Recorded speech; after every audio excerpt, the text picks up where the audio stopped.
Konduktor adalah bahan atau zat yang dapat mengaliri arus listrik dari satu titik ke titik lainnya.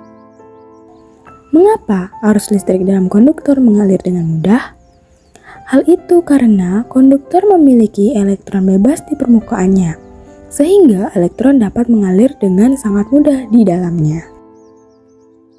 Di sini juga saya akan menjelaskan tentang karakteristik konduktor itu. Pertama, konduktor memiliki tingkat konduktivitas yang tinggi, di mana konduktor dapat menghantarkan arus listrik dengan baik. Kedua, konduktor memiliki resistansi yang rendah, yang berarti mereka memiliki hambatan yang kecil terhadap aliran arus listrik. Ketiga, konduktor juga memiliki konduktivitas termal yang tinggi, sehingga dapat menghantarkan panas dengan baik.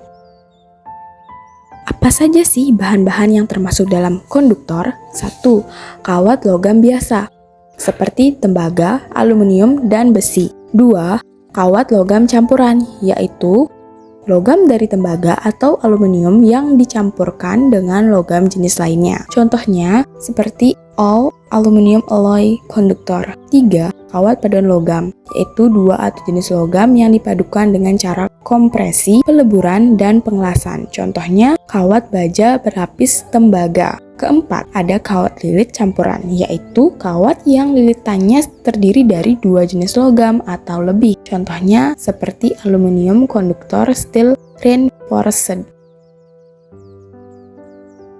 Di sini saya juga akan menjelaskan tentang apa saja ciri-ciri konduktor. Pertama, daya hantar listrik. Arus yang mengalir dalam suatu konduktor selalu mengalami hambatan dari penghantarnya. Besar hambatan itu tergantung dari bahan. Besarnya hambatan jenis itu dapat dihitung dengan persamaan R sama dengan P kali L per A, di mana R itu adalah hambatan dalam penghantar dengan satuan ohm, P itu adalah hambatan jenis bahan, L itu panjang penghantar, dan A luas penampang kawat penghantar. Ciri konduktor yang kedua yaitu koefisien temperatur tekanan. Suatu bahan akan mengalami perubahan volume apabila terjadi perubahan temperatur. Bahan akan memuai ketika temperatur suhu naik dan akan menyusut ketika temperatur suhu menurun. Besarnya perubahan hambatan akibat perubahan suhu dapat dicari dengan persamaan di bawah ini, di mana R adalah besar hambatan setelah perubahan suhu, R0 adalah besar hambatan awal sebelum perubahan suhu, T adalah temperatur suhu akhir, dan T0 adalah temperatur suhu awal, serta alfa adalah koefisien suhu tahanan.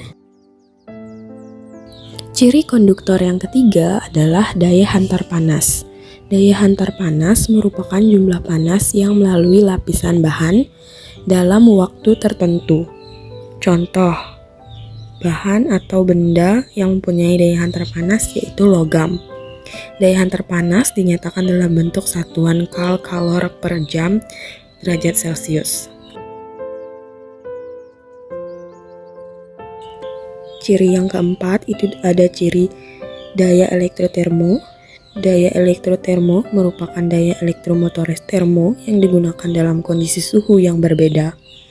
Daya elektrotermo ini sangat penting sekali terhadap dua titik kontak yang terbuat dari dua bahan logam yang berlainan jenis. Karena dalam suatu rangkaian, arus akan menimbulkan daya elektromotoris termo tersendiri bila terjadi perubahan temperatur suhu. Ciri yang kelima dari konduktor ialah kekuatan tegangan tarik. Sifat mekanis bahan sangat penting, terutama untuk hantaran di atas tanah. Oleh karena itu, bahan yang dipakai untuk keperluan tersebut harus diketahui kekuatannya. Kekuatan tegangan tarik pada dasarnya memegang peranan yang sangat penting dalam pendistribusian tegangan tinggi.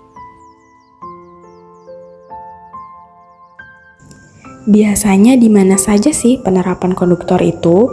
Pertama, Konduktor biasanya digunakan dalam kabel listrik. Gunanya untuk menghantarkan arus listrik dari satu titik ke titik lainnya.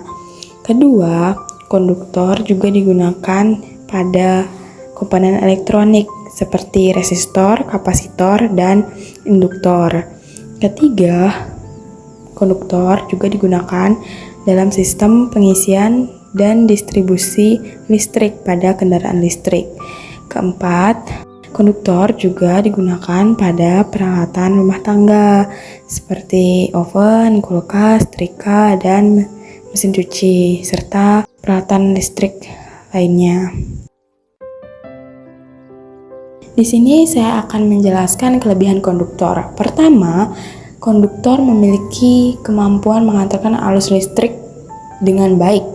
Kedua, konduktor memiliki resistansi rendah, sehingga mengurangi kerugian energi dalam aliran listrik. Ketiga, konduktor memiliki konduktivitas termal yang tinggi, sehingga dapat mengantarkan panas dengan baik. Selain kelebihan, konduktor juga memiliki beberapa kekurangan, seperti konduktor dapat menjadi panas ketika arus listrik yang melewatinya cukup besar, sehingga perlu diperhatikan agar tidak terjadi overheating atau kebakaran. Kedua, beberapa konduktor seperti logam dapat teroksidasi atau korosi jika terpapar lingkungan yang korosif. Sekian penjelasan dari saya. Terima kasih telah menonton.